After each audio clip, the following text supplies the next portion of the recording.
Hey folks, it is AI News of the Week. I am joined by Marcy Noel and I'm Amber Ivy, aka AI, and we are your go-to girls for AI. I am sorry that you're hearing this on the podcast a few days late. Life happened, but we are here to make sure you get your AI news of the week. So, Marcy, what is happening this week? I know we got some really great topics and I can't wait to dive in. Yeah, we do have a lot of great updates. This week, we had a lot of optimization from a lot of different companies because it's not always about having entirely new software or apps or anything being created, but the fact that the companies are actually working towards just improving every single week or on a monthly schedule, that's Mhm. amazing in itself. So, number one, we have to give out a shout out to Stable Diffusion. They just had their 1 year anniversary on the Oh wow, that's 23rd. I wish great. we need some sound effects like happy I birthday, can give well, you a happy drum. anniversary. Well, that's good for I need to them. download a blowhorn or air horn. I got you next Yeah. week. But yeah, so I think that's amazing how far they've come in 1 year. So of course, let's start with them.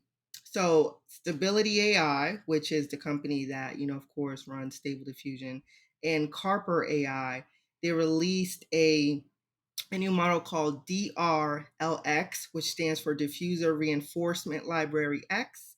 I know Mhm. that's a long title, but Mhm. basically it's just a library made to simplify the training of diffusion models with reinforcement learning powered Okay. by the diffusers and the accelerate. And let me just tell you what that means because I know we're here to Yes, learn. You please. guys know we just don't give you guys topic. We aim to educate you every week. So, for example, reinforcement learning, think about it like trial and error.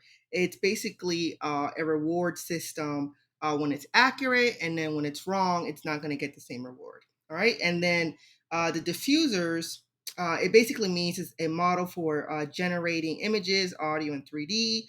And then the accelerates are from the library of code from PyTorch on HuggingFace. So think about it like a plugin. Like, okay, I can use this tool and then accelerate it. That's why they're called accelerates, right? So Okay. it's like basically, picking and choosing things that you can use to optimize the software. All right, so yeah, I know that's a mouthful, It but is. okay. So just think about all of this every single time we're talking about all these new models. It's just optimizing every little part of things to help you improve and speed up your process. That's basically what it is. And then the libraries just are, it's just a big collection of people coming together, the community and I in AI and the big Mhm. companies adding new updates so that we have access to more tools. All right. I love And that. then, That was a very easy way to understand, so thank you for that. yeah, I overcomplicate things. That's why you have two hosts. Amber will Exactly. clarify, One that goes in and detail. No, you I, did a great job of clarifying. I didn't need to come behind you on that one. That one was good. thank you. I try to use things that are not Plain so English. confusing. Yeah. I'm working on it, people. I'm working on it. All right. So next up, we have to give a shout out to Midjourney. Mhm. They did create one of the updates that we've probably all been wanting, and that is in painting. And I'm using the term in painting because in the AI community, everybody says in painting, but they're basically calling it vary by region. And basically, it's when you first create your text to image, right? So you're Mhm. creating your prompt and then you have your image. Now, with Midjourney, you can click on vary by region and now you can select certain sections of your image. You adjust your prompt, and then instead of creating a new image, it's just going to layer it on top of the image you created so that you can just optimize it to how you want it to look. Yeah, I saw your And video on Instagram on that one. So I think you had a yeah. horse on Midjourney. You in painted Mhm. a almost like a seal or something on top of his chest. Mhm. So she had like a Yeah. white horse that she created the Midjourney. She selected the region. She selected like the front of the chest of the horse and then was able to put another image on the horse, which was like a shield or something. I can't remember what it was, but it was a different Yeah. emblem that went across the breast of the horse, which is pretty cool because I know a lot of time when I do my Midjourney images, sometimes I love the image and then one part it just throws me off and I want to fix it. So Yeah. being able to do the in painting is a really good update. And I did a second one too. that really blew me away, to be honest. It's like it Mhm. was such a small change, but it made a huge difference. And this is like the Okay. real power of it. Like I made like a little alien creature, and I just wanted to see if I could just change a very slight portion of the hair because that Mhm. can be difficult, right? And Mhm. it was amazing because not only did it change the color, it created the variation in shades of the color and it created depth. So Mhm. even though it was like it's just like a very simple selection, it actually Mhm. created in between the hairs, so it looked Oh, wow. completely natural. So when you Oh, great. start optimizing, if you're a professional and you're trying to pay attention to those details, the fact that it did not just make a selection and then just do a complete color change, it's like, no, it actually went in between the hair follicles and the Mhm. depth of the color. So I was like really blown That's very away. good. Now, I do have to say one negative, and it's like when I had a third image and I wanted to change like the teeth, but it Okay. was such a small region. And I did this like 10 times and it Mhm. changed nothing. Right. Okay. So Mhm. sometimes I'm wondering if the smaller the selection, it's going to have a harder time actually making those changes.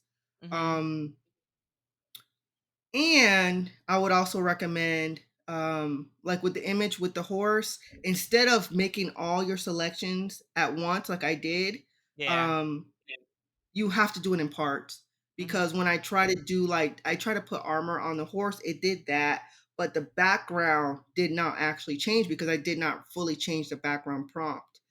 Mhm. So I would say if you're going to change the background, focus on that and then do each section at a time instead of thinking you have to do it all at once. But yeah, the No, that's good smaller the point. selection, like with teeth, I think that may still be an issue. Mhm. Um, so hopefully that will change with future updates, you know. So Now you're making we'll me see what think in happens. general, because I'm thinking in general, I don't know how well Midjourney does teeth right now. Because I'm thinking of like all the images I've ever created. At this point, I've created probably over 1,000 images on Midjourney. I don't Mm. think many of them had like even just thinking about teeth. If is teeth a thing, it gets right. I'm gonna try to play around with Um, that and see because I haven't seen anything I with like teeth. the teeth. The teeth Okay. are good, but, like, I was just trying to change, like, the size of the teeth because I wanted to make, Okay. like, a cute character with, like, bigger teeth, Okay. and yeah, because it wasn't, like, prominent enough, so I Hmm. wanted to see, but it would not change it, like, as Okay. any time that I changed up the prompt, it would just not change the teeth, so I'm thinking, it might be the selection size, so, I got it. um, yeah. So, as always, we got to give you the pros and the cons of it. So, Hmm. all right.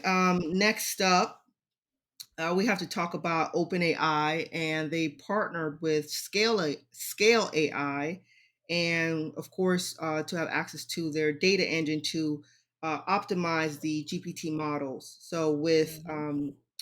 that is connected to the fact that OpenAI just launched their turbo fine tuning with the Yep. GPT 3.5.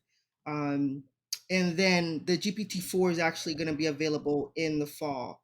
Now, so that's interesting how they're now partnering with different companies and really optimizing things.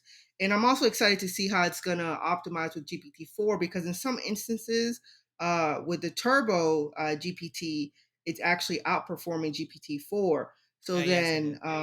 when GPT-4 gets updated, then I hope it's going to be an improvement, but Hmm. now I have to say a few of the cons because, you know, ChatGPT in some instances has been going down a bit.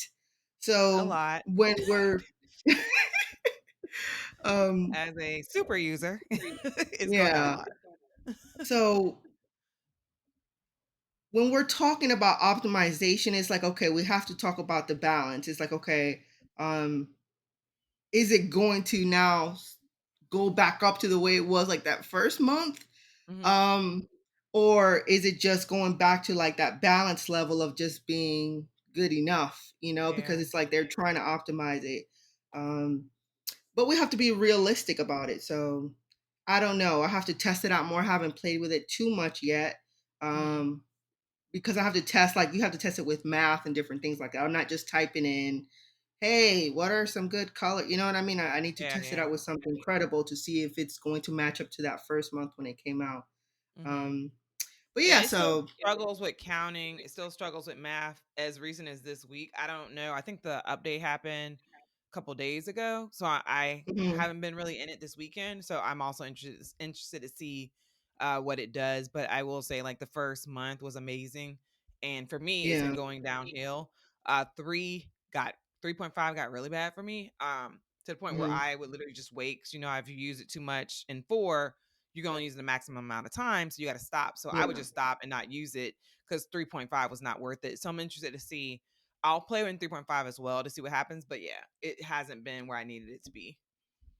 Yeah, because It'll with be fine different if it was tuning, like we haven't seen it. If we hadn't seen it mhm, before and this was it, this is amazing. So for those listening, I'm not saying it's bad at all. I'm saying comparing it to itself, we've seen some fall off. right, because with fine tuning, you're trying to customize things to, your own perspective, your own process. Mhm. And for me, one day I'll share some more of my chats. My chats are probably not normal because I'm asking a lot of weird questions.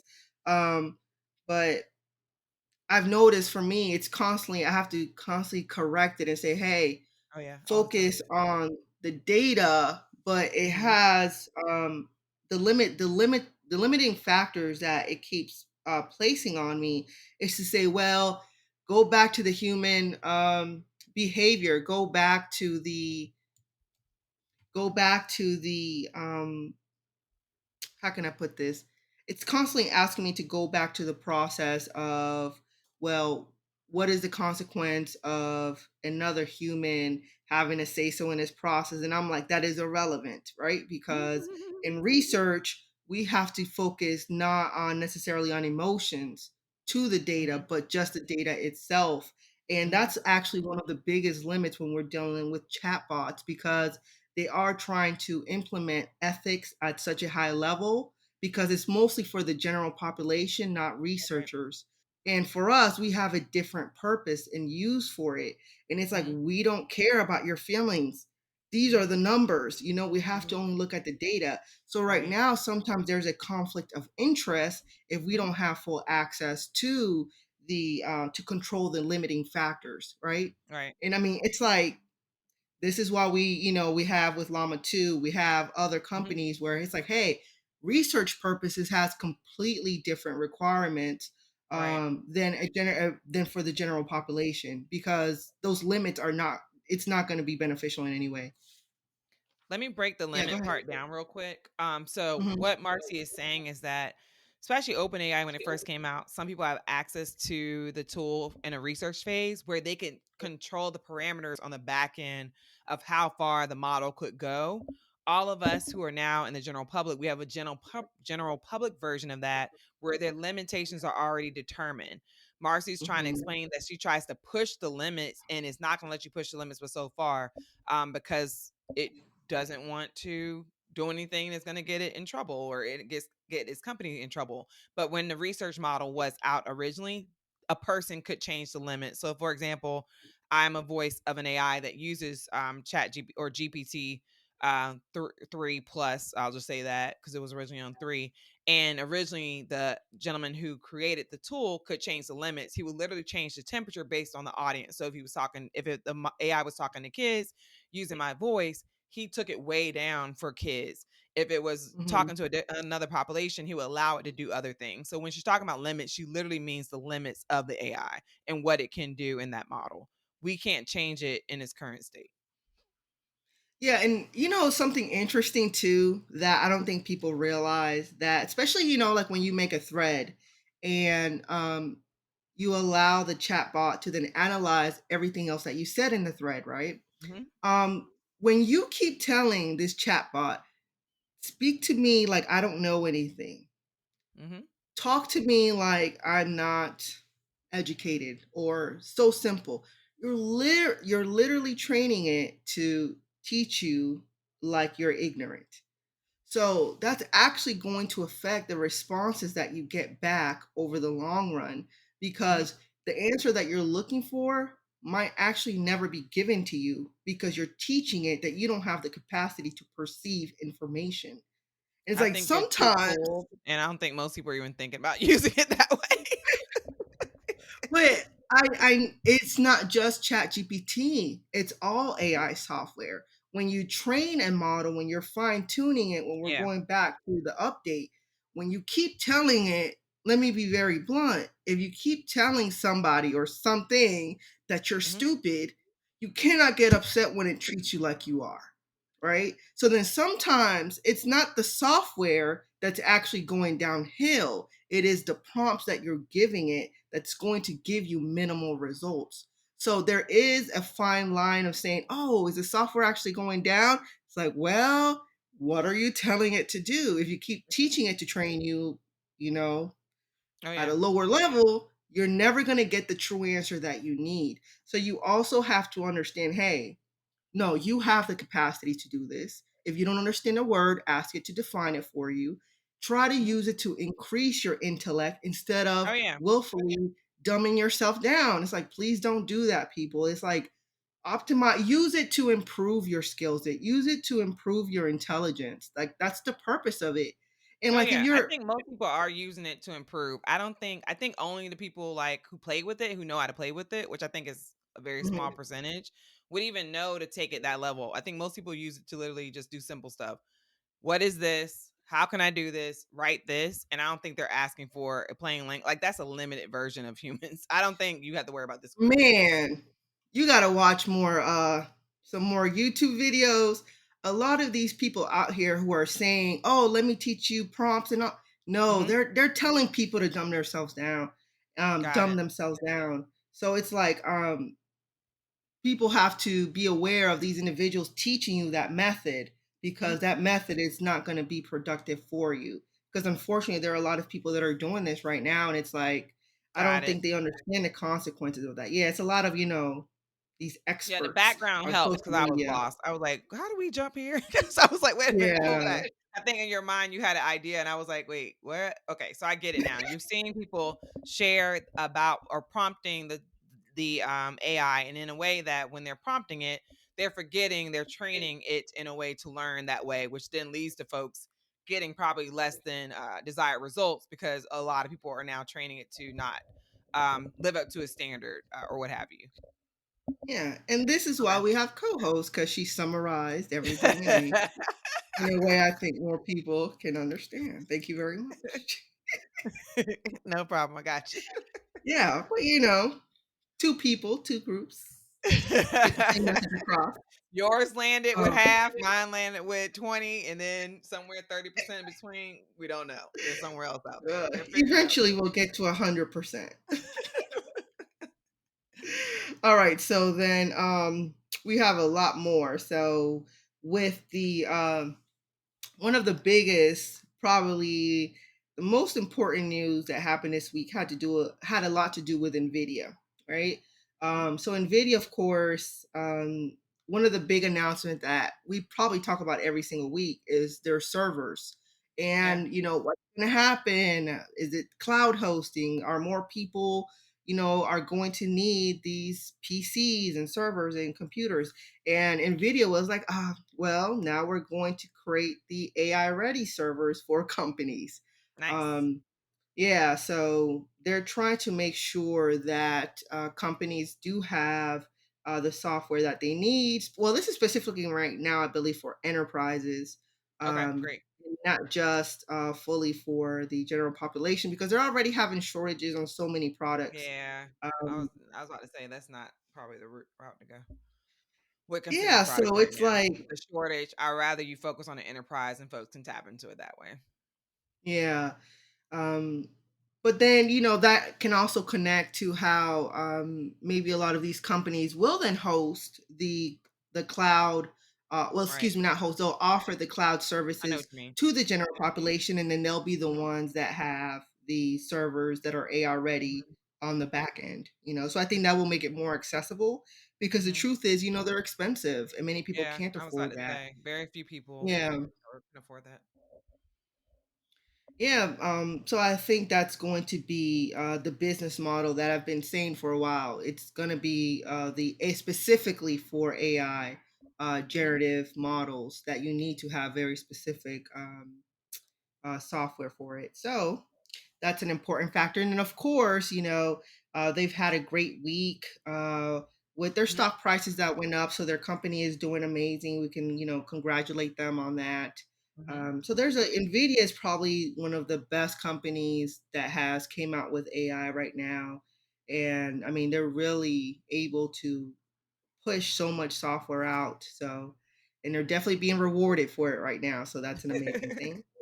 Yeah. I need to get more of that. um, all right, so next up, then we have with Meta, their AI software of the week is with Shepherd. And it is a Okay. language model that's specifically tuned to critique model responses and suggest refinements to identify diverse errors. Okay, so what does that mean? Yay. It's so Um, exciting. it actually is. It is, but it's in the um, worst way. Like, I mean, I told you now we're at the guys, point of models, models, and models. Let's go. yeah. All the pretty models.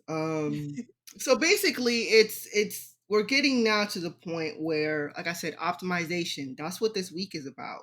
Oh, Because yeah. if you're not a person that codes, but hey, Mhm. you know a tiny bit about APIs, you know a tiny bit about using these models, now you have access to something to tell you, hey, this is wrong. This is what Yep. could be fixed, so Mhm. having these tools to help someone who's not like a top tier engineer, but hey, Oh, they yeah. know the basics. You've taken Mhm. a course, by Meta themselves, or Yeah. all the different companies that are offering free courses. And you can learn how to use these things. And it's like, hey, now you have something to tell you exactly what you need to fix. You Mhm. don't have to guess. So, um, in this case, this model is extremely beneficial. um, It's funny because I'm then, laughing only because it's gonna get to a point where we literally just have models checking models, then models checking those models, and then models checking yeah, those models. So it's like yeah, this is gonna be pretty really much. weird pretty soon. So yeah, it's interesting to see now they're already starting to check them against their each other. The funny thing Yeah. was I know OpenAI didn't talk about it, but I know they had the AI classifier that they were running in the background to see if you could tell if something was AI, but they pulled it down off of Mhm. its site. So even things like that are just very interesting to see what they're going to put against itself to see what happens Mhm. in the future. So that's pretty cool stuff. Even though I'm laughing Yeah. about it, I know it has to happen and we need it, but at the same time, I'm like, gee golly, Miss Molly, this is going to keep going to Yeah. infinity and beyond. Pretty much. I think eventually, I hope it gets to the point where maybe we have like the top 10, That would be where great. I'm companies here have, for that. you know, yeah, like companies say, Hmm. hey, we've been testing 150 models, but no, this is the I'm ones okay that with we that. need. Hmm. Yeah, and I think hopefully it gets to that point where they have like, Right. like Microsoft Office Suite. And they're like, Hmm. no, these are the models that you need. Everything runs Hmm. smoothly. We're not Yep. trying to just play around right now. We're making sure Hmm. we are building upon something Giving you the strong. best. Yep. Yeah. But right now it's like the wild, wild west. It's a lot of It things to is. do and practice and play with. Hmm. All right, so next up, of course, we talked last week about Code Llama and it being tested. Now it's public. And that, of course, is from Meta as well. It's a large language model that was built on Llama 2, except this one is for coding. And now it is available to the public. And the great thing about it is that it is available for research as well as commercial use, which I think is fantastic. Hmm. So that's a great thing. All right, so then now moving on to something a little fun. Let me switch it up so it's not just models back to back. um, so now there's a company called Apptronik, and they recently posted about the AI humanoid robot named Apollo. I He love the looks, name. he's pretty cute. I think he's what, like 5'8", 5'9", something like that. I think.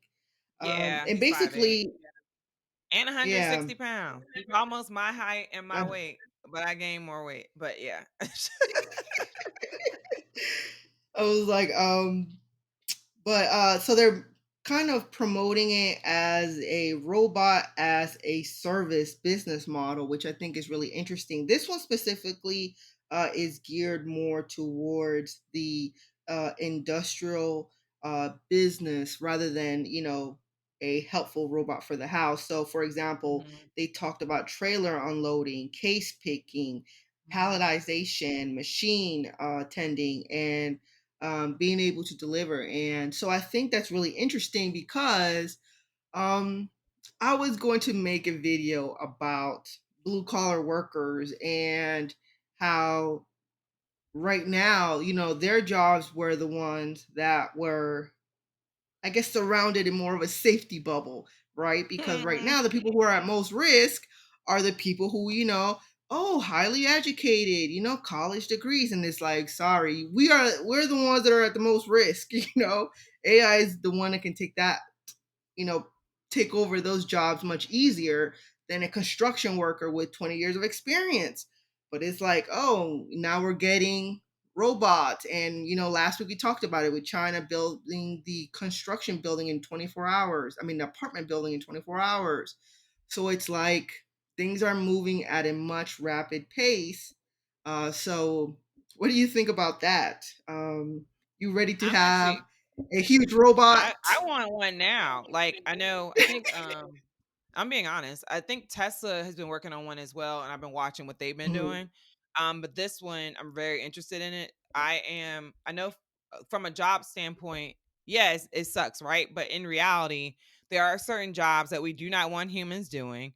Like for Mhm. example, we are going to do space exploration. Shout out to Elon for all the stuff he's doing in SpaceX and getting Yeah. everyone else back into space exploration because real life Americans, we were not in space. Like we were relying on Russia and these other places to get back into space, but now we are back. So if we're truly going to look at Yeah. exploring and like colonizing Mars and doing these things, anytime you colonize or have to do that, a lot of human lives are lost. I would much rather you Mhm. send Apollo into Mars and into those spaces to get it ready for humans versus sending humans in Yeah. very dangerous jobs. There are also very dangerous jobs in warehousing field or other areas. If we can Mhm. remove jobs that could actually in a human's life, I'm okay with putting a robot in that scenario who we can just change his hard drive and it still lives on in some way. I know they're Yeah. calling it the iPhone a robot, so to me that means that maybe one day it's going to be very reasonable, easy to program. Like I think they're talking about the ease of it and getting into Yeah. homes. And folks have been talking about having robots in the home for people who have disabilities or like imagine if you have a family member when it gets to the price of being cheaper right now, right? Like of course when something comes out it's going to be probably five figures if not more of the price. But Mhm. imagine when it gets cheaper where regular folks can have these things in their homes. Imagine you have an elderly person you live with who needs access, or we can have these in the medical field in a different way, helping to transport things and transport necessary pieces throughout the hospital that nurses shouldn't have to worry about. They can focus on patients. I literally look at robots as a way to do the things that we don't want to do so we can do the things we do want to do, which is the human connection pieces. Robots can literally move and do what we want them to do. I am fine with that. They can clean my house, they can wash my dishes, they can do my lawn. Shoot, they can even drive me if I'm feeling froggy. Like I'm here for all of that, so I can do the Yeah. things that gets me to my highest self, which is not cleaning a house, which is not mowing my lawn, which is not driving myself around. So I Yeah. get, and I'm really excited about this, but I am really interested in they were talking about collaboration with not NASA and what that means to put Apollo in space. So I'm really excited to Mhm. see what Apollo can do. So that one day, maybe before I die, I can go visit Mars on a vacation. So we'll see. Man, that'd be wow, but that is a good point though. But I'm not going Because I first. remember Apollo needs to go first yeah. because the first people will die on Mars. We already know it's going to be hard to figure that out. So why send Yeah, humans that's to a know about lot it? of things that they have to fix. Hmm. So, but yeah, that's an interesting future that we're I'm now excited. building. So I wonder how that's going to turn out for the humans. um, But yeah, but jobs are real. Like in general, AI can take or robots can take the easiest job to some of the harder jobs as long as there's some type of way it can learn it. So we just need to be realistic about that and we just need to think about how we can continue to get better in what we do. to Yeah. continue to define what is uniquely human. And I think that that's going to be changed over the next 10 years, honestly. So we'll see, Yeah. honestly. I will say, like, I was Pretty reading much. or listening to an audiobook about just how over the last, I think it was talking about the last 150 years, how the economy or our GDP has continually gone up. But even in that, Mhm. 99% of companies within that time frame literally failed. So I'm like, if those Mm. all those companies failed, but literally the 1% and other new companies kept going, I'm like, this is a reminder that crap is gonna happen. It talked about how many recessions we've been in, it talked about how many times wars we've been in. Like, it really made it real for me that all this stuff is going to happen, but at the end of the day, innovation is still going to happen. We're still human. We're still going to figure things out. And at the same time, with all the chaos and all the things that we saw were bad, GDP kept still going up. So I just want to remind Yeah. folks that even though these things are coming, like, yeah, be a pessimist in some way, like get the skills you need to make sure your job is relevant. But at the same time, there's so Mhm. much opportunity in this. Thousands of jobs were created, thousands of companies were created just this year for AI, if not more. Right. So, what else can we do to continue to grow? And I want folks to always remember that balance the is going to ruin our lives with, or it could change our lives for the better. Yes, some lives will be ruined. Absolutely. Some lives are going to be amazing just because of that. Some of the things we talked about Yeah. earlier. Imagine having your have a family member who is disabled and they can't get access, and they are able to have a robot who can help them do work, and they can literally live their life out in their home versus a nursing home. Imagine when you're older, you don't want to live in a nursing home. Most of us don't. But imagine if you can have a robot who gives you your medicines or do the things that you need to do so that you can live your life in a better way. So I want us to just weigh the cost and balances of all of it. But it's a fine time to be alive. Like, if you were born in this Yeah. time period, you're gonna see a lot of stuff, and I'm excited about it. Yeah, that's an amazing thing. I can just imagine, even just taking, a stroll on a nice day and you get sunshine and you hear the birds, that also helps with your mental health and your Hmm. well-being. So, sometimes we take those small moments for granted, but Hmm. having that help, that's a beautiful thing. Oh yeah. And I think it actually makes people want to do more because Hmm. they feel like they have their autonomy back. Exactly. So for me, I think that's a beautiful thing as well. Like we joke, I always like to, make sure I give the opposing side. I do that on purpose. Yeah, I'm not yeah. a pessimist. I'm actually an optimist. But I always feel like a responsibility to always, point Oh out the yeah. other side to people. But yeah, I Hmm. completely agree with Amber. That we definitely have to always focus on the positive side and all the beautiful things that AI can actually do for people. So that's amazing. I'm so glad you said that. Oh yeah, Um, because at the same time, I'm also scared to lose my job from it. So I oh, get both sides. I don't want everyone to jump. Like, it's a healthy balance of pessimism with optimism, and let's ride yeah. that, figure out that balance. Because I mean, it Mhm. can disrupt some stuff, but it also can lead to a different future for a lot of people who are struggling right now. Yeah, definitely. All right. So next up, back to the interestingness Hmm. of what can happen. So I think this is in your field. So we want to talk about Judge Ah. Beryl Howell of Hmm. the DC District Court, and she ruled that AI work that's created totally without any human is not eligible for copyright protection. So of course you're the Hmm. person with the law. So what do you think about that? Yes. I know the answer is so bad, but in general, I don't think we're at the point. It may change, right? The beauty about the law, like, let me remind folks, the beauty about the law is that it changes. Like, the founders, whether you like them or not, were smart enough to create a system that can change with changing thoughts, changing ideas, all that stuff. Today, we're not there, right? According to this judge. So the opinion is basically a human has to be involved if you have a copyright. Like, so the model that I forgot the gentleman's name, thing is Stephen Thaler or something like that. He has a model called DABUS or DABUS. I don't know how you say it, so I just spelled it out for y'all. But he has a model that was creating these different artworks. So he wanted to use or copyright those artwork that were only created by the model. They were not created by a person. So the judge ruled that you cannot have a copyright on something that's not have any human involvement, and that human involvement is indeed necessary. I agree with that.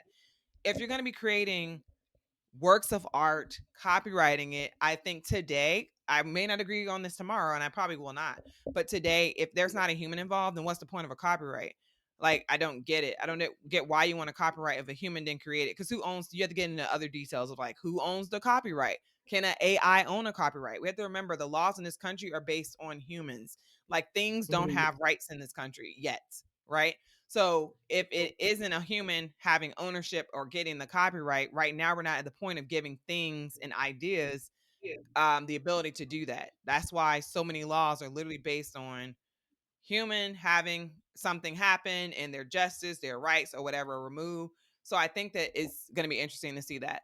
The other piece is that I know a lot of people in the creative field are mixed about this, right? Some of them are excited mhm. because they're like, oh, and you're probably going to talk about this, Marcy. They're excited because they're like, oh, I can create new things. But it's literally saying that no human involvement.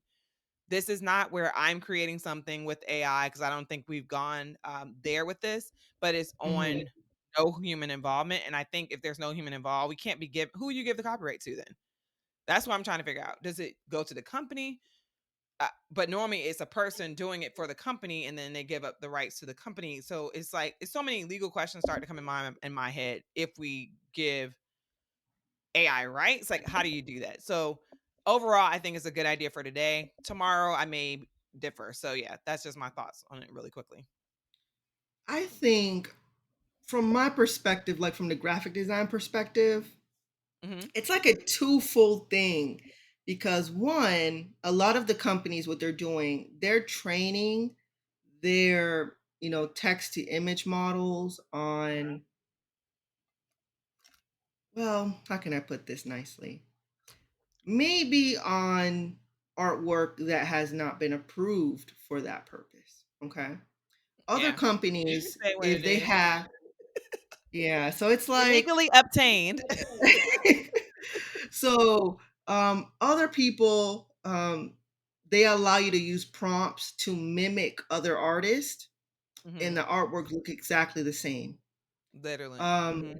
Other graphic design companies, they have their own stock photography, but even then, some of the artists may have not fully consented. Hmm.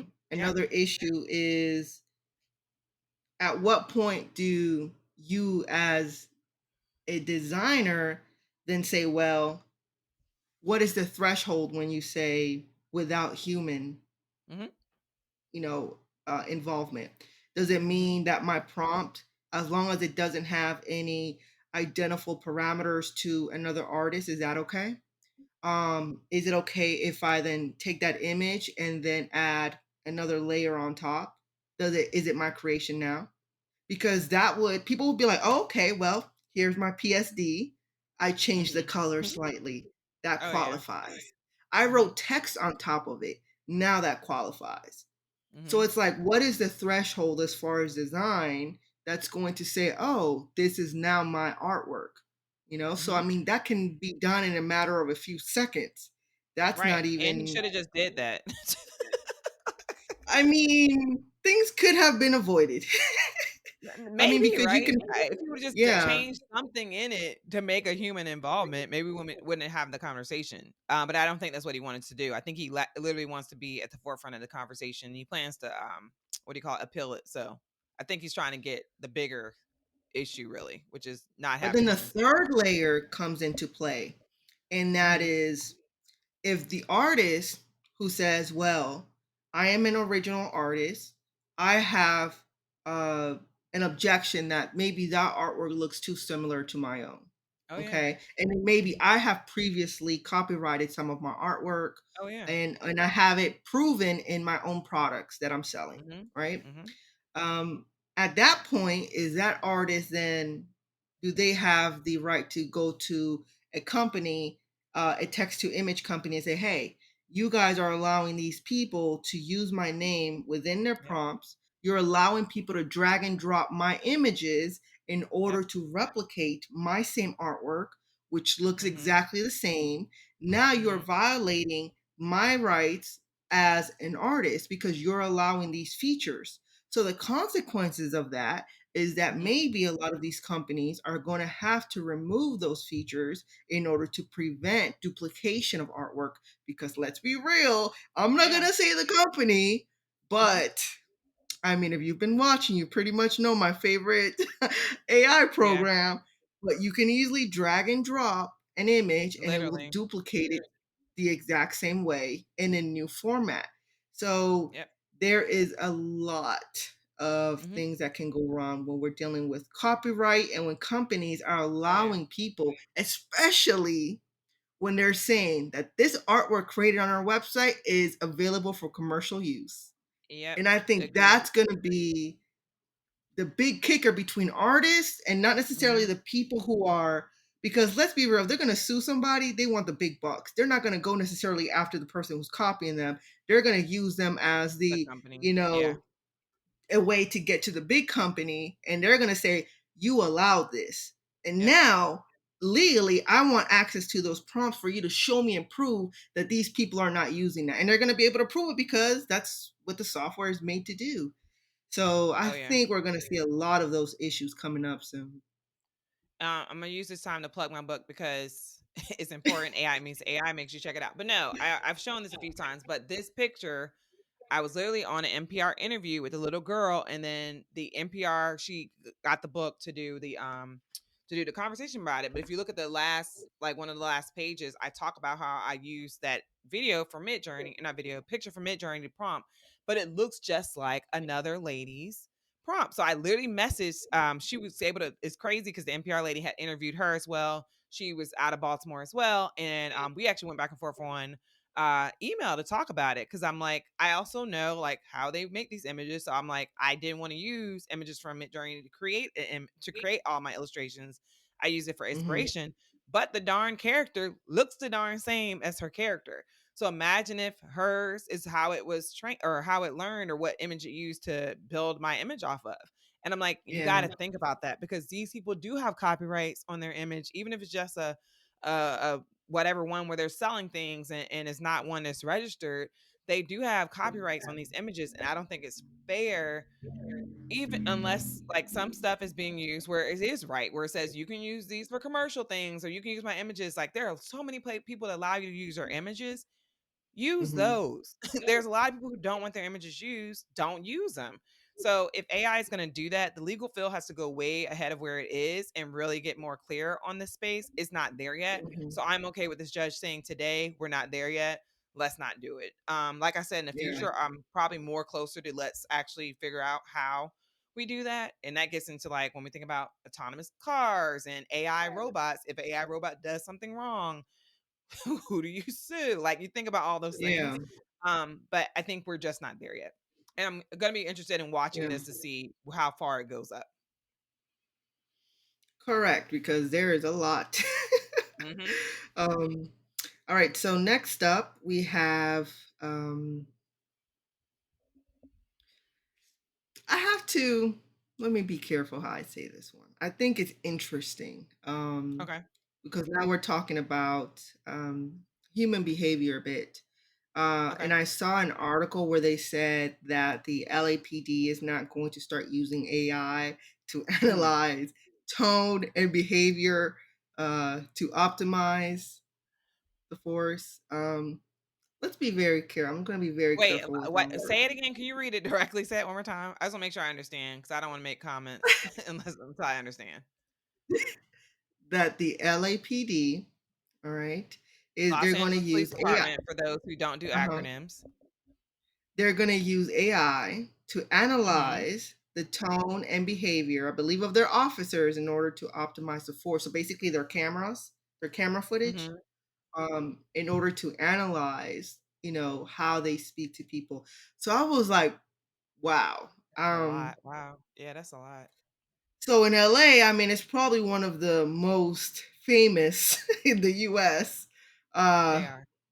Let me put this in a politically correct way, even though I say no public relations, but um, I'll be neutral right now. Thank you. But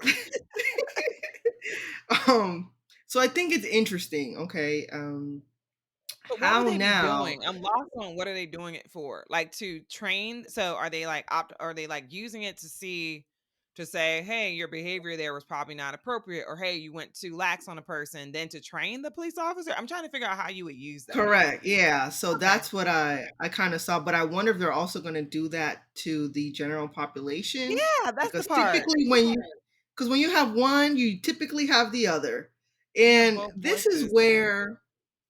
where I wonder when we're talking about free speech, when Mhm. we talk about behavior, colloquialism, when we speak about AKA slang. And let me stop using words that Mhm. people be like, what the heck are you talking about?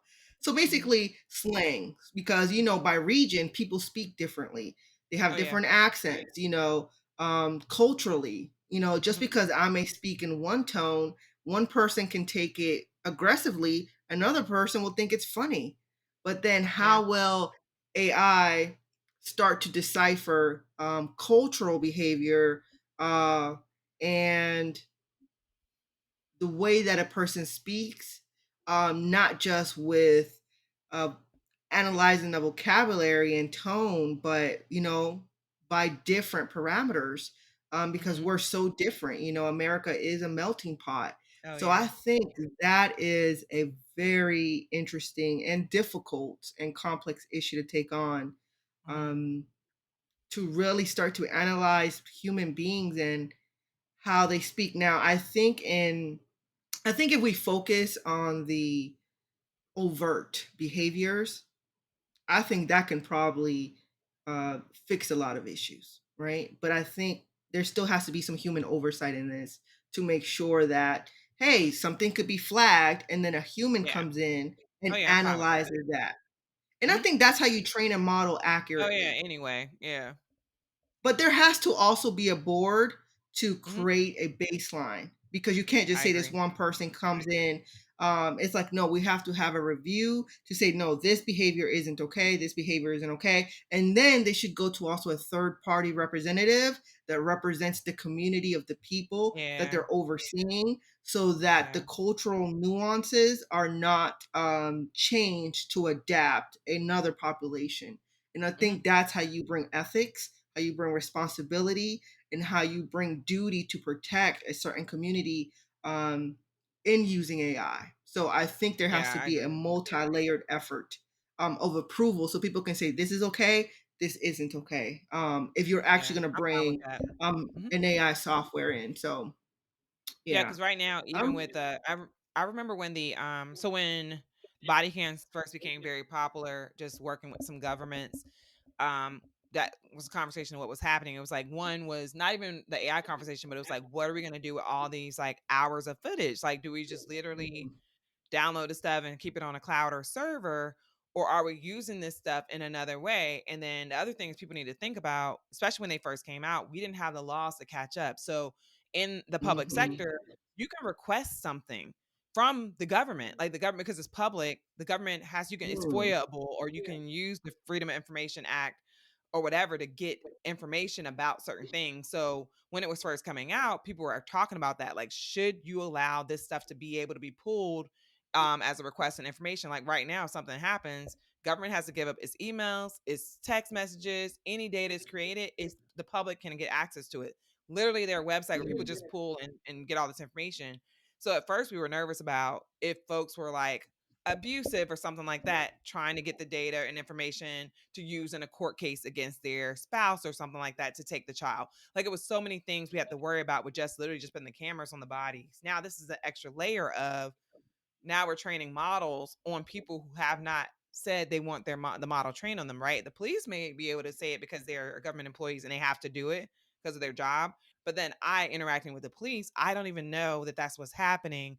Even if it's something simple, I don't even know if that's what's happening if I'm walking by them, is hearing me talking, or if I'm engaged in a scenario.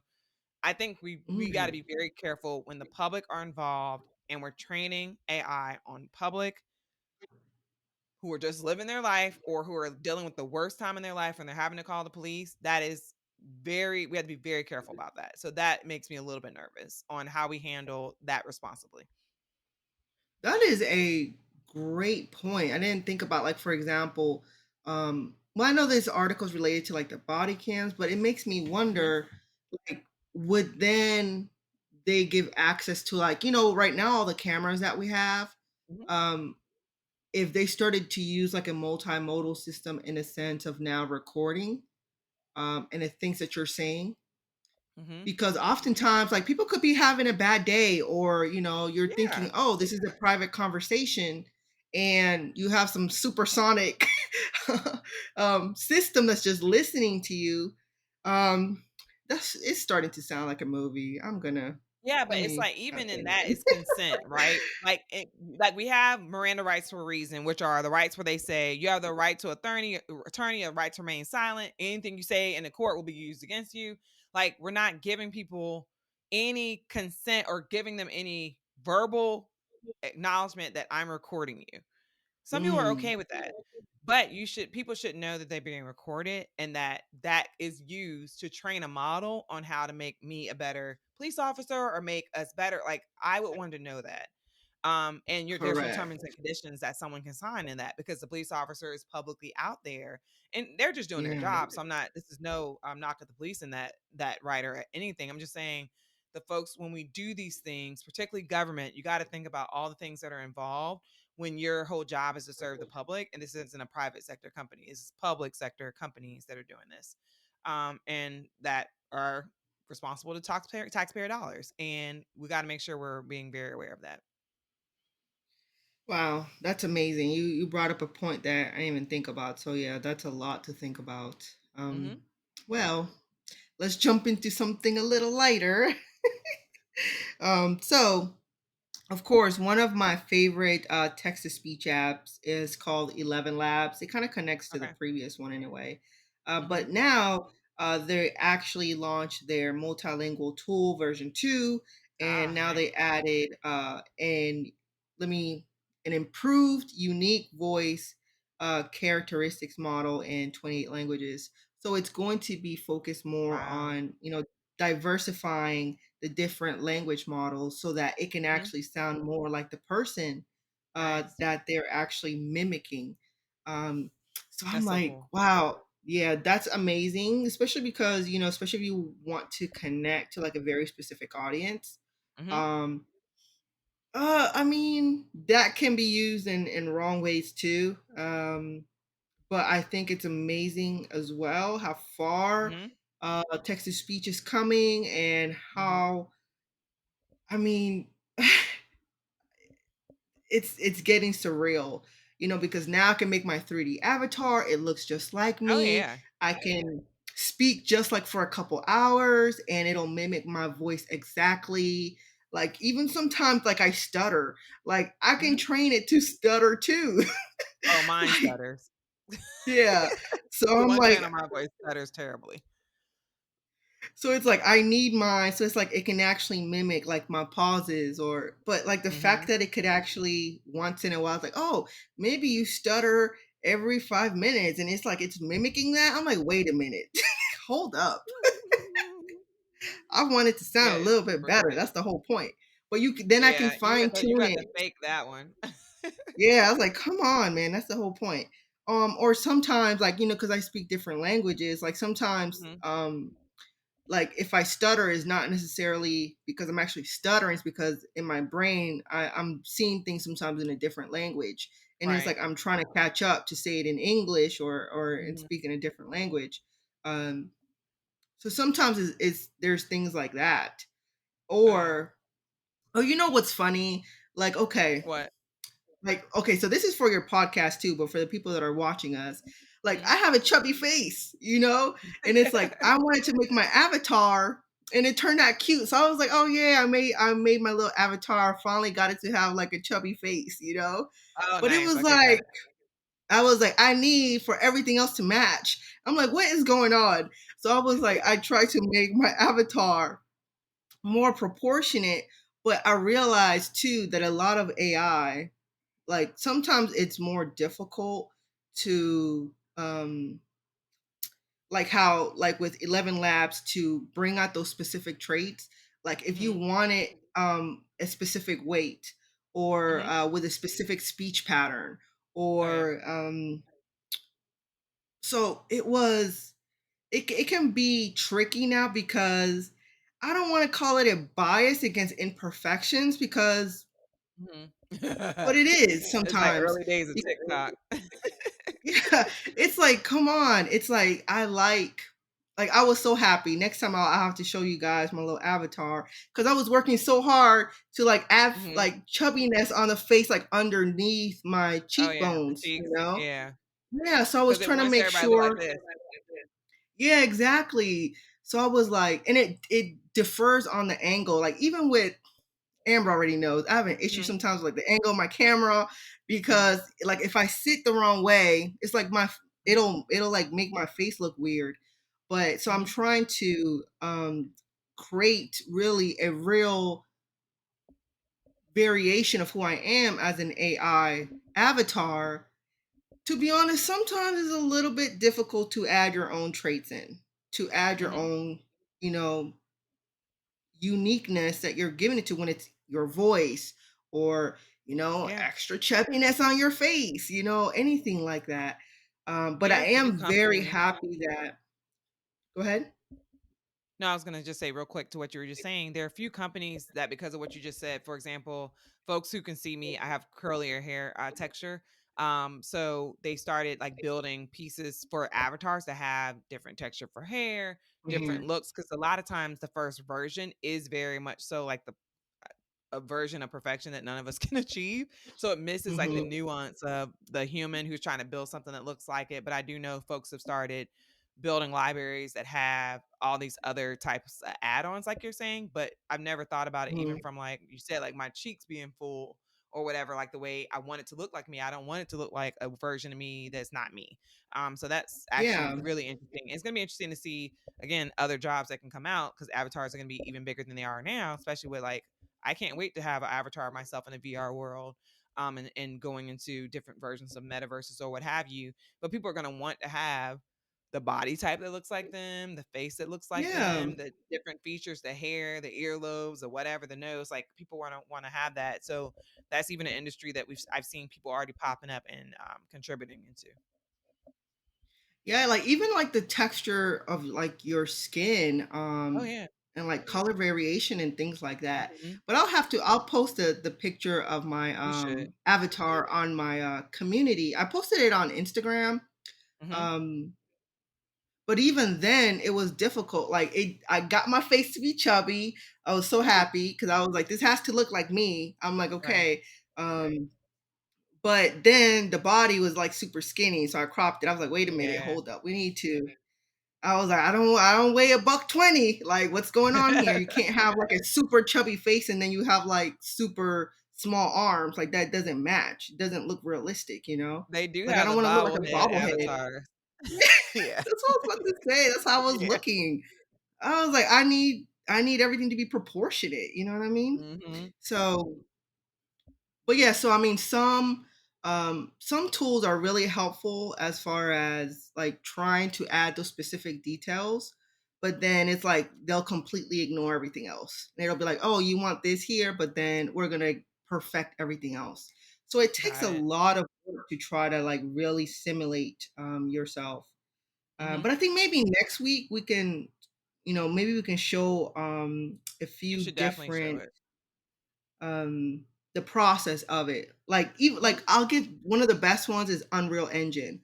With mhm. Unreal that is kind of great. tool, They're very good. um, I can make me to look like me. Okay. Oh, But yeah. most They've people gotten that. they don't have that software. They don't Mm-mm. have the ability to use that or the skill set. Sometimes it's more advanced. It's not like a point and click tool. You do have to know what you're doing. Um, When they did the Keanu so Reeves one, and I could not tell what was him or what was the darn avatar, that's when I knew I was done. mhm, Like, Unreal is amazing. They do a really good yeah, job of and I've known people who also, like, help to create more better textures and more, realistic, components to help that build out, and a lot of game yeah, companies use their engine, but when I saw the Keanu Reeves video when they did The Matrix some time ago, I was like, "I mhm, don't know which one is him. I don't know which one is the avatar." I still don't know. To this day, like, I can pretend like I know. I literally but for me assuming in the comments, like, what it was and, like, reading up on it, I would not know which one was him and which one was, his avatar. It was that darn yeah. good. I would love for Unreal Engine to make like a point and click tool to help Oh, people yeah. actually have access to a way to Mhm. refine their AI text to images at a much Mhm. easier way. Okay. Because they're That's a known good point. for, I mean, the skin textures, like that's why They're all of good. those references were actually coming from Unreal Engine. But like I Mhm. said, yeah, I wanted it with the text to image tools. I think that would be a game changer. So Oh, I yeah. would That would love be to see great. that. Yeah. All right, so let's move on to something with IBM with the Watson X Code Assistant for Z. So, and another tool that's basically focused on optimization with code, but basically it's for app. They don't call it optimization. Let me correct myself. Modernization. um okay, simile, and IT automation. So like I said, a lot of the companies were just trying to optimize this week and just trying to improve what they've already built, to give better tools for everyone. So IBM Watson is actually one of the most important tools that we use as professionals.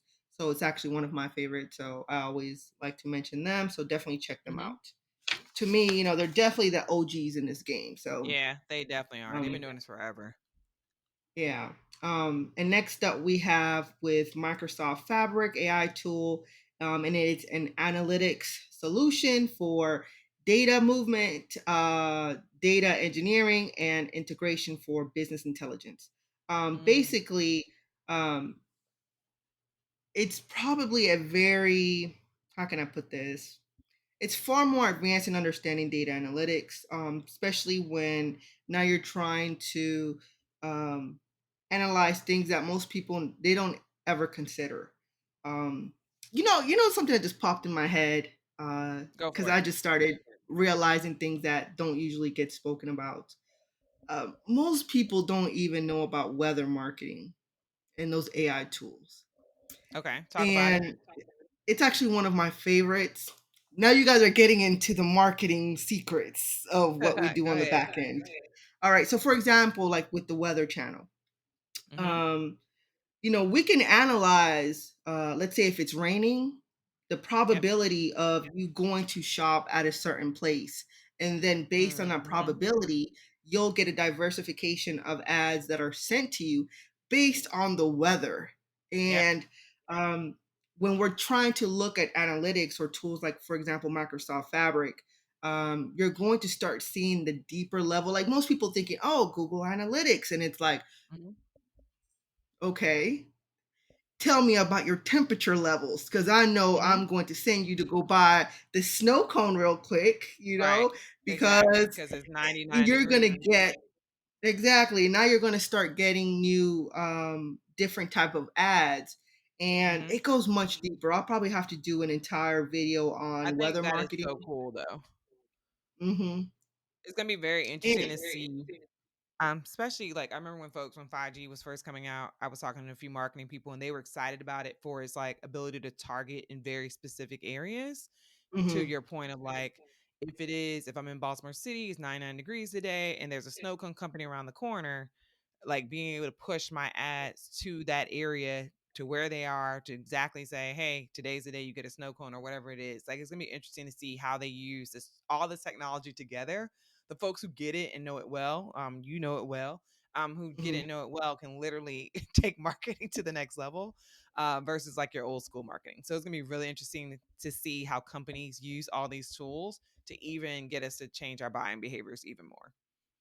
Yeah, and it's called geo-targeting and then Mhm. geotagging. So Yep. you guys can look that up. And the reason I brought this up is because on between August 29th and October 24th, Microsoft is actually they're doing a live tutorial for Oh, analytics. So it's 9 episodes. I forgot the that's so exact cool. day, but whatever Okay. day is the 29th, Mhm. they have the entire schedule, so you guys Okay. can go and get trained Mhm. for the next few months as they're teaching people and showing them how these solutions are actually going to help optimize their businesses. So if you're That's interested in amazing. marketing, you're interested in AI, you're interested Mhm. in data and optimizing your business, I would Oh, yeah. definitely recommend you check that out. Every week we try to bring you some sort of educational tool or Oh, yeah. program that you can actually use so you can actually get educated, right? Mhm. So um, so let's move on to another, probably, the heart touching AI moment of the week. We always like to bring something important. So recently, there was a stroke victim, and I actually don't have her name in front of me. I can't Ann believe that's what I Johnson. was looking I got you. for. Okay, Ann thank you. Johnson. Mhm. She had an AI implant, and she was able to speak after like what, 2 decades. Yeah, 18 Like years. when I Yeah. saw that, I'm not gonna lie, I feel like crying now. I'm very sensitive. Mhm. Mhm. But that just, oh, okay, I don't want to cry. Let me You want me to Amber, talk? yeah, take over for a sec, because that Okay, that really so hit home for me. it's wild. If you when you do edits, if you put up a picture, it'd be great for folks to see her. But so Ann Mhm, Johnson was paralyzed about so she's paralyzed and mute. So those two things are like important to note as we talk about her. So she had a stroke, a brainstem stroke about 18 years ago, which paralyzed her, made her mute. So what they did is they're using a digital avatar that we were talking about avatars earlier that are powered by AI. They're using that combined with a plant or they they put electro I can never say the word electrodes in her head, mhm, and a computer system that allows her brain signals to go from her brain to speech. So she's able to they can look at her brain activity and translate that into words, and then she can speak through the AI avatar. The beauty is they can use her voice because they took a recording of her from her wedding day and train the AI model, or excuse me, the AI avatar on her voice. So I told y'all my voice is used out there as well for AI, but the AI speaks in her voice. So I think originally when they started it with like a number of phrases or what have you. But then I guess over time, the the electrodes were able to understand her brain activity, and I think it was able to even create more words, if I'm not mistaken. Like it's wild. that's But literally was trained amazing. on 1,000, a little bit over 1,000 words it was trained on, and I think it was able to figure out from there other things in her brain so she can talk even more so. I mean, that's amazing. Like, that just made me Mhm. so happy because I think about how many people Yeah. can have the access to communicate again and just Mhm. live a full life. That they're not going to feel limited in any way. They can say no. Um, like we look at Hawkins, right? And it's like Yeah. sometimes they would have to give him the questions ahead of time so that he could be Right. prepared, and it would be um there to speed up the process so there was no delay. But now Right. an individual, can maybe have a way, with an implant to speak at the Mhm. same Live. pace. Yeah. Yeah, so it's like I think that will be so amazing because then they're not limited to one person to converse Mhm. with them. They can actually, can you Mhm. imagine if people were there with like Hawkins and now he could communicate with so many people. People could actually go and ask him questions.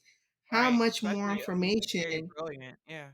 would have been out there? Mhm. So something like this, I just realized, I mean, it makes me think of how many brilliant people Mhm. um, they're going to get, their autonomy back. They're going to get, to say, hey, no, I still have my knowledge. I still have my wisdom. I can share it, Yeah. and they're going to, I feel like crying. Like, I don't know why I'm so sensitive today, but just like This is these seriously, are the moments.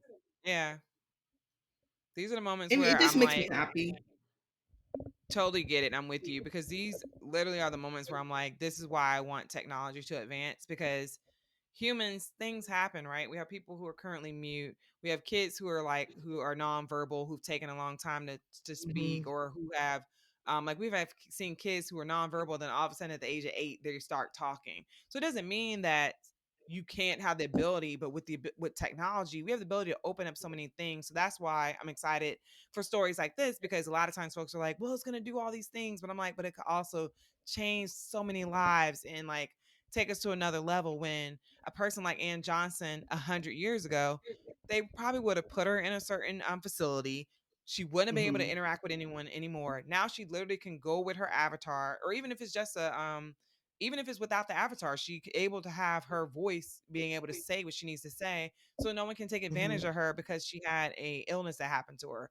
It can happen to any of us. Strokes are very common in the US in particular. So imagine you losing it all, but then being able to have technology help you get some semblance of that back.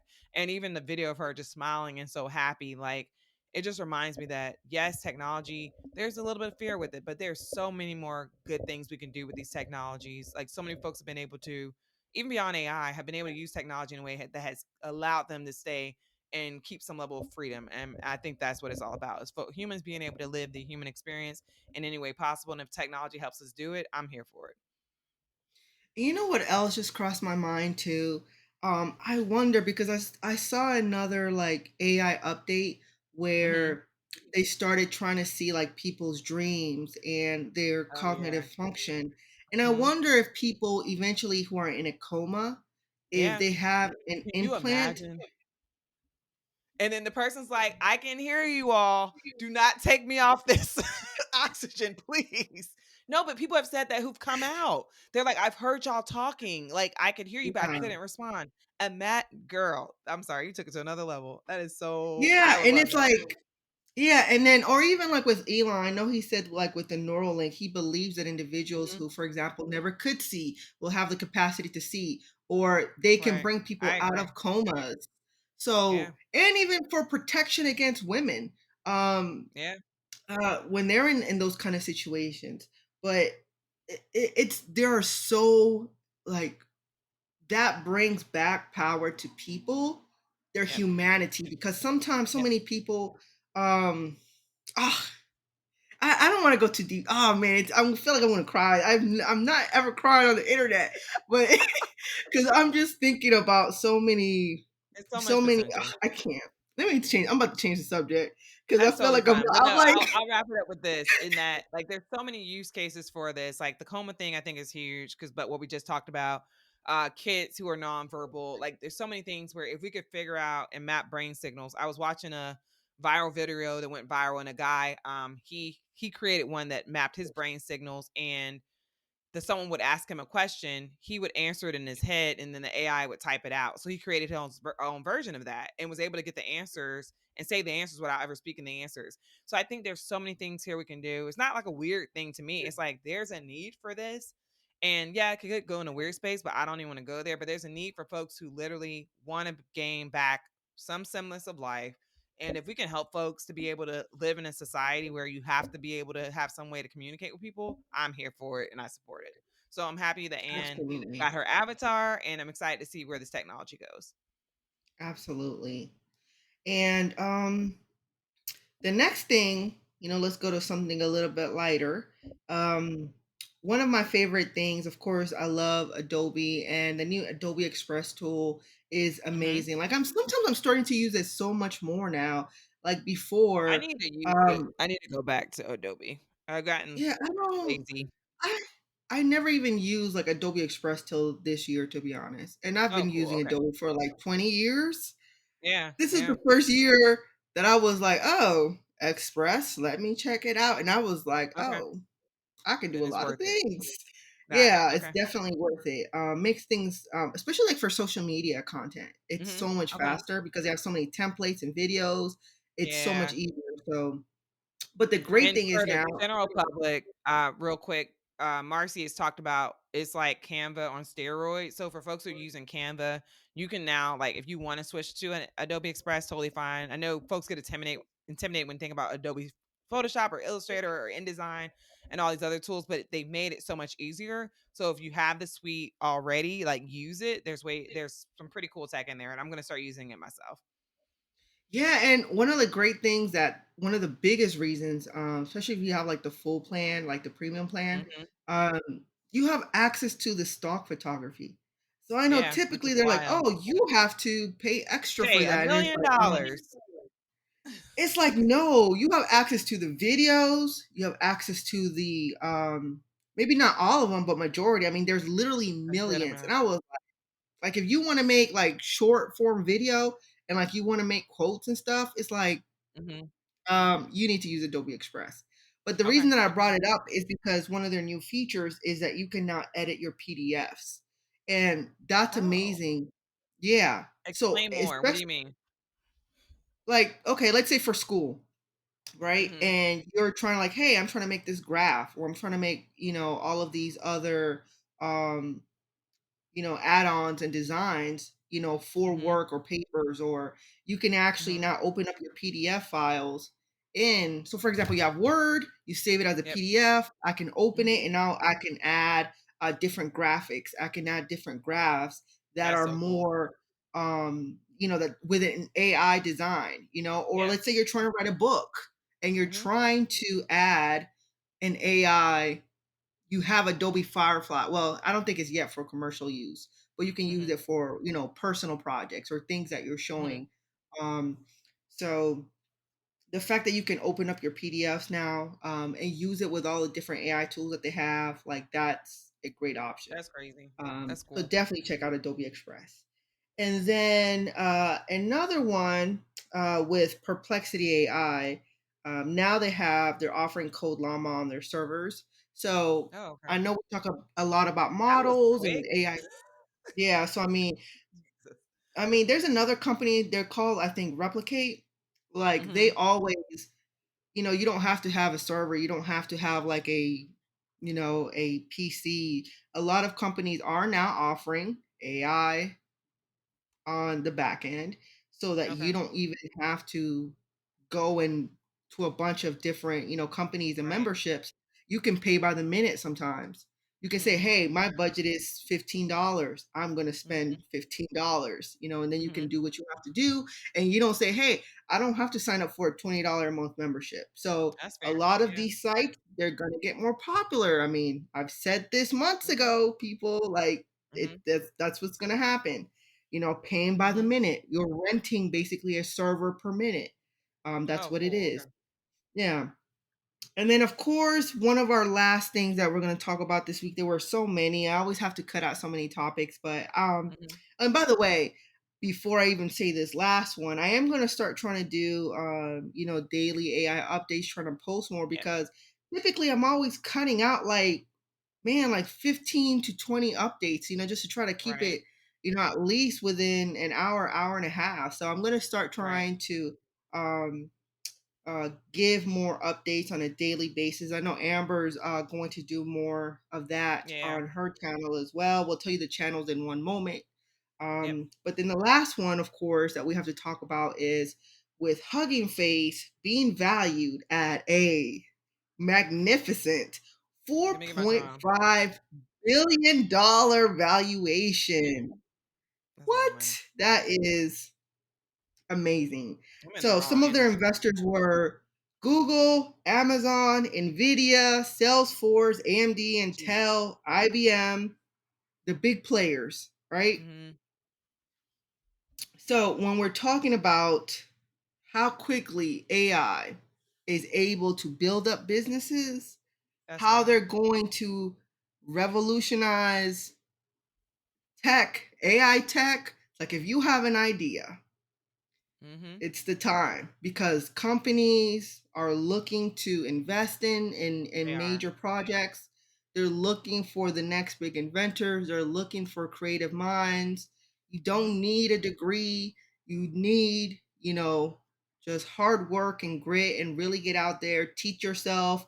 We've talked about all the different resources. There are lots of Mhm. courses and lessons. And look, you can teach yourself. So this is a time to self-educate and to build something because you never Yes. know. You could be the next big hugging phase. You could be, Mhm. people coming for you to um, invest in your companies and your projects. So, what do That's you so think about real. that? Yeah, so right now I was just going to jump in on this. So some folks don't know this, but I am a co-founder of a health tech company that takes AI and automation to bring better data capture to the field of neurology. I live with multiple sclerosis, so I'm really interested in how the brain works and how these different diseases happen. So our tool actually uses AI, mostly machine learning, but we'll just use AI as a general term that folks use around that to help you understand your brain health. So a lot of people do not realize that in the area of brain disorders, a lot of the tests that you go into, over 50% of them are observational. So if I go to see my neurologist, they're watching me how I speak, how my face moves, how my hand moves. They're doing a lot of like literally looking at me and to see how we get there. People are often like, "What do you mean we have MRIs and brain scans?" But in this field, they still have to use observation even on top of brain scans just because of the way the field is built. So I'm not a AI professional. I'm an influencer in this space and I'm an enthusiast in this space, but that's not my background. My colleague is a more of a biotech person, and we came on board and we brought some other people on board, including an AI individual and someone with skill set to build a company. And back to what Marcy was just saying, like we're pitching all the time and we're getting a lot of traction. Like we have a few, we're in the semifinals for and finals for a few different pots of money because of that. Because people are very interested in very like really cool things, and we were able to figure out a really cool application for AI in the healthcare space, particularly around tracking um, how folks move and things like that in a different way than the current field does. So I am totally here for folks figuring out how to start companies. There are plenty of people that you can hire that are fractional. So I don't work, I have a full-time day job, but I do this fractionally where I'm the CEO of this company on a fractional basis, meaning a percentage of my time is used. So you can literally start companies and start to pitch to see if there are ideas out there that people want to invest in because people are looking to invest in the next big AI company, no matter what it Yeah. is. And even this company that Marcy's talking about, 4 point X billion, that's a lot of money. Even OpenAI is like value in the billions. They don't even have barely have a product. I'm not trying to be funny, but they have a model, but they don't have like they're not selling something to get to that valuation. So keep in mind that when you're thinking about because we do talk about business, especially with Marcy's background, keep in mind that there are businesses to be made during this time period. I told y'all earlier, thousands of companies have literally created companies out of OpenAI's API. So even thinking about what you could create and just having an idea, people are getting funded off of ideas. So Hmm. just a reminder, we don't even have our product finished yet. We finally got an MVP, but we were getting some funding with just the idea, pitching it to people, having a really good deck to put in front of folks. So I think that folks, everyone should be trying out stuff, seeing what works, and seeing if they can get to that what $4.5 billion valuation because that's wild. That's amazing. That's All wild. right. Woo. So, did you have any other topics that you wanted to discuss this week that kind of caught your eye? No, the main thing was on. I was hoping we were going to talk about the tweaks that were being made to ChatGPT just because of that. So we hit on that. And in general, I just want folks to know that we're here. We're not going anywhere. Sorry, I was 2 days late again, but we'll be back on time next week. But no, seriously, follow our channels. Marcy's channel is Marcy Noel. The name is in the podcast. Also, you'll see it on her page on YouTube this week. We're trying to figure out this YouTube thing. We don't want to deal with any copyright issues. So each week Mhm. we're swapping weeks until we figure that out. I think we'll figure it out by putting just sourcing at some point, but we need to figure that out. And then on my page, it'll be AI Decodes, also the AI Decodes the System podcast. So please make sure you follow us. We need you to subscribe. We need you to watch the videos. Feel free even just to watch for a few minutes or whatever. This video is going to be timestamped if you're on YouTube. So find the topic that you want to talk about. And if it's on your podcast, hey, take us on the road with you while you're working or on your way to work. And we're excited to be here. But yeah, look out for those more daily updates that'll be really quick and cute and short. And then every Friday, we'll still be doing these massive updates. We want to get it all out and actually have a little bit more of commentary, which I think y'all like. So we'll keep doing this, and we're just excited. And I think there are going to be some cool things coming up in the world of AI this week. So I'm excited to be back with you all this Friday.